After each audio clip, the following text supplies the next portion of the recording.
পাশে যাকে দেখছেন সে আমার ওয়াইফ। এখন অনেকে বলতে পারেন হাসেম ভাই তাইলে কি আপনি নতুন করে বউ ব্যবসায়ী হয়ে গেলেন? ভাই না, আমি কখনো বউ নিয়ে ভিডিও বানাই নাই এবং আগামীতেও বানাবো না।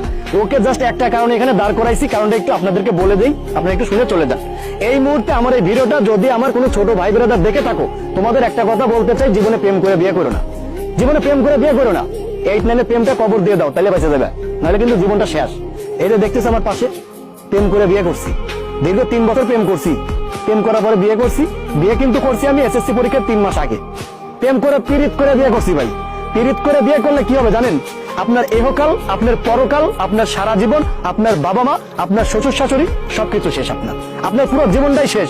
এদের পাশে ধরো একটু আঙ্কেল, এই যে এটা আমার মেয়ে, বহুত কষ্ট করে ওকে মানুষ করতেছি, বহুত কষ্ট করে। আসো, এই যে প্রেম করে বিয়েটা করছি, আমি কি হারাইছি আমার জীবন থেকে বলি। প্রথমত হ্যাঁ, আমার ভালোবাসার মানুষটা আমি পাইছি, এই দিক থেকে আমি হ্যাপি। কিন্তু আমার বাবা মাকে হারাইলাম, আমার আত্মীয় স্বজনকে হারাইলাম, আমার ছোট ভাই বোন সবাইকে হারাইলাম। এই যে ভিডিওতে আপনারা আমাকে এত হাসি খুশি দেখেন, মোটেও আমি এত হাসি খুশি না। হ্যাঁ, আপনারা বলতে পারেন আমি দক্ষ একজন অভিনেতা, আমি অভিনয়টা করতে পারি, কিন্তু আমি মোটেও হাসি খুশি না। যে ভিডিওটা আপনারা দেখেন সেগুলো আমার অভিনয় থাকে ভাই। আমার ভিতরটা যদি দেখেন আপনারা কেঁপে উঠবেন। এসএসসি পরীক্ষার 3 মাস আগে বিয়ে করছি, বর্তমান বিয়ে পাস করছি, সম্পূর্ণ নিজের